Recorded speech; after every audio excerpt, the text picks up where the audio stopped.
Hello everyone and welcome back to the channel. My name is Gonzii and today we are going to be reacting to a different type of content again today.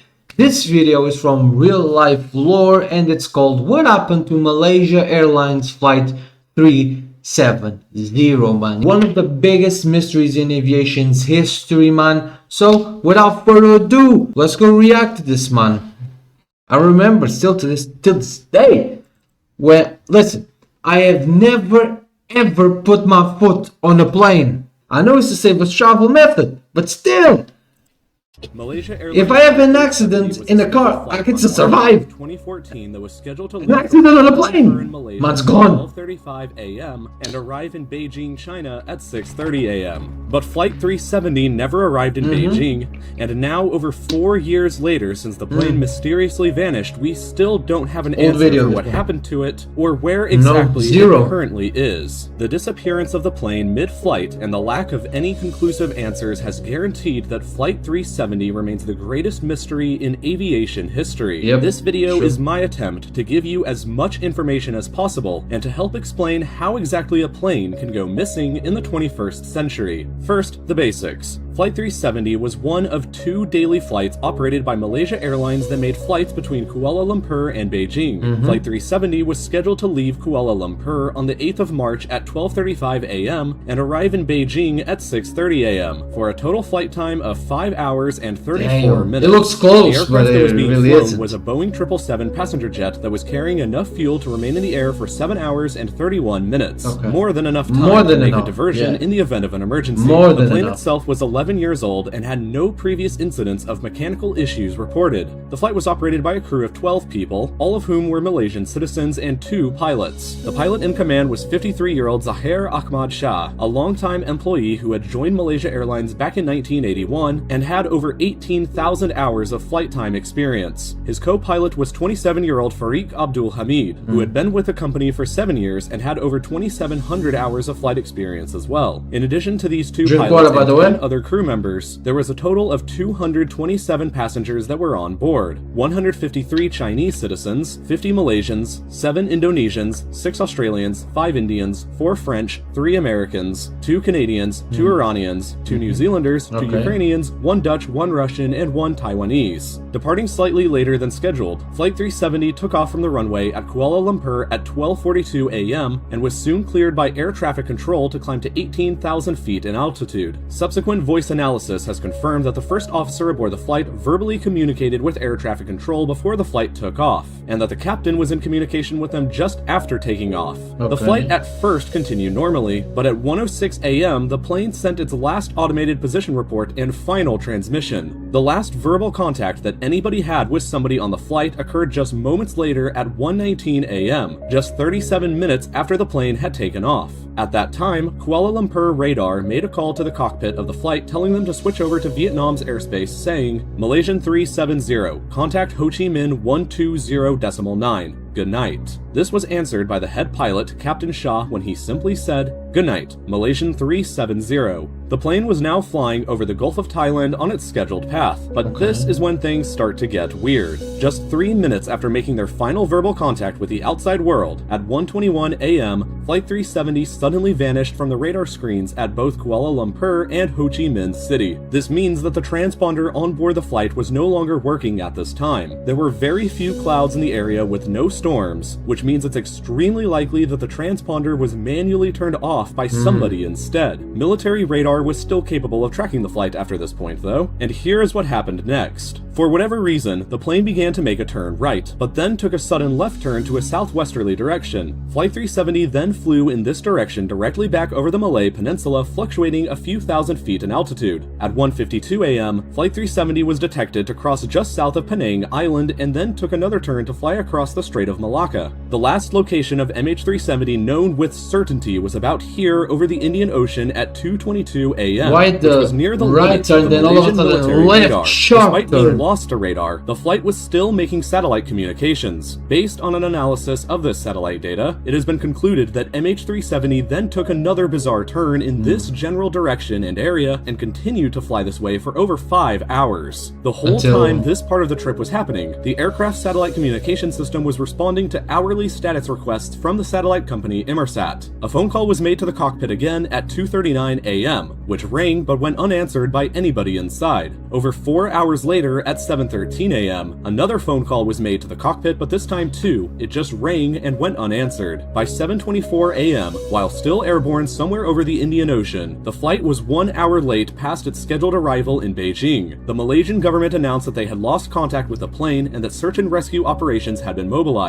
but unknown to them at the time, MH370 was still flying. The last piece of data received from the plane happened at 8:19 a.m. It was a logon request sent by the flight to the company Inmarsat, which would have only happened for a few reasons, namely either a power or a software failure. The plane at this point had been flying for 7 hours and 38 minutes, and since it was only scheduled to fly for 5.5 hours, it's most likely that the plane had run out of fuel by this point. Inmarsat sent another status request to the plane at 9:15 a.m., but this time it finally went unanswered. Based on that fact, it's most likely that the plane crashed in the Indian Ocean sometime between 8:19 and 9:15, but it's still not known exactly where this happened. When the final communication was made with the flight at 8:19 a.m., it's been calculated that the flight was somewhere along this black curve. Taking that into consideration and the general flight path the plane was taking analyzed from the satellite data, and it's most likely that the plane went down somewhere around here several thousand kilometers west of Australia. So to recap, the plane departed from Kuala Lumpur on the way to Beijing and started flying on the normal flight path, but then made a sudden right turn over the Gulf of Thailand, then a sudden left turn and flew across the Malay Peninsula. Once past the island of Penang, the plane took another turn to fly into the Indian Ocean, and then took another turn south. What's the reason? 5 hours straight. Why would the pilot? It had to be the pilot ran out of or the fuel co-pilot. and crashed somewhere west of Australia in the middle of nowhere. The search for the plane and the plunge it into the 239 ocean. people on board began almost immediately. The hunt initially began in Southeast Asia, as it was believed early on that the plane probably went down around here. But as more information came out about the actual path the flight took, the search was changed to the Indian Ocean. Between March 18th and April 28th, 19 ships and 345 sorties by military aircraft searched an area over 4.6 million square kilometers in size, larger than the entire country of India, and found nothing. A sonar search of the seafloor was also conducted about 1,800 kilometers west of Perth, Australia, but also didn't find anything. Nothing at all was actually discovered until over a year after the plane vanished, when in July 2015 a piece of wreckage was discovered washed up on the beach of Reunion, 4,000 kilometers west of the main search area. The piece was a wing flapper on, this part on a plane, and it was confirmed to have come from MH370. Its analysis showed that the landing flaps of the plane were not extended when it crashed, which kind of terrifyingly supports the theory that when the plane crashed in the ocean, it did so by entering into a vertical dive. Two more pieces of wreckage were later discovered across the coast of East Africa, but by January 17, 2017, nearly 3 years after the plane's disappearance, the official search for the flight was suspended after discovering no other evidence for the plane's location other than those small amounts of debris. The search was conducted mostly by the governments of Malaysia, Australia, and China, and it had become the most expensive search in aviation history, costing $155 million. The official report from the search claimed to have narrowed down the location of the crash to a 25,000 square kilometer area in the ocean here west of Australia, an area roughly the same size as Macedonia. In January 2018, though, a private US company called Ocean Infinity announced that it would resume the search for the plane in that 25,000 square kilometer area. But as of March 2018, after searching a 33,000 square kilometer area around it, they too have found nothing. After over 4 years of searching and coming up with few answers, the speculation as to what happened to MH370 has been rampant. We're pretty certain about the path the flight took and the general area of where it crashed, but we're no closer to understanding why it happened. The first major theory that got a lot of early attention was a possible hijacking from passengers on board. There were 2 men aboard the flight who were Iranian citizens with stolen passports, which raised a considerable amount of suspicion. They had only purchased one-way tickets from Kuala Lumpur to Beijing and only entered Malaysia a week before the flight departed. But Interpol later concluded that both men were simply asylum seekers fleeing Iran, and not terrorists. Neither of them had the relevant skills to have flown a plane and performed a hijacking, and both American and Malaysian officials extensively reviewed the backgrounds of every single passenger named in the flight manifest and came up with no potential leads. There was speculation that the plane could have been hijacked and taken to a remote island, but no group to date has ever claimed responsibility for that. And following the discovery of the wreckage off the coast of Africa, this theory has become extremely unlikely. A passenger hijacking doesn't seem likely to have taken place, but what about a crew hijack? If it was a passenger hijacking, right, 2 things would have happened. One, you go you fly the plane into something, not the ocean, like a landmark, a country, an embassy, something like that, or you take it to an island or to the country where you're from, where you're trying to take the plane in case of a hostage situation. But that didn't happen. So it has to be a crew thing. It had to be the pilot. There was considerable suspicion raised around Captain Zahir Ahmad Shah, but no conclusive evidence has been found that links him to causing the incident either. The Malaysian government conducted 170 interviews of friends and family of the crew that were on board, but once again, nothing significant or sinister was discovered through these. If the pilots caused the incident, it's unclear what exactly would have been their motive for doing so. Police searched the homes of both pilots and seized the financial records of all 12 crew members. The FBI even analyzed data from Captain Shah's home flight simulator, but none of this discovered anything sinister. But remember when the flight took that turn out over the Indian Ocean and flew for 5 hours until it ran out of fuel? Yes. American intelligence officers believed the most likely explanation for that was that someone in the cockpit of Flight 370 manually reprogrammed the aircraft's autopilot before it took that turn. And do you also remember back when Flight 370 first vanished off the radar screens because a transponder stopped working? It's also possible that somebody inside the cockpit manually turned the transponder off.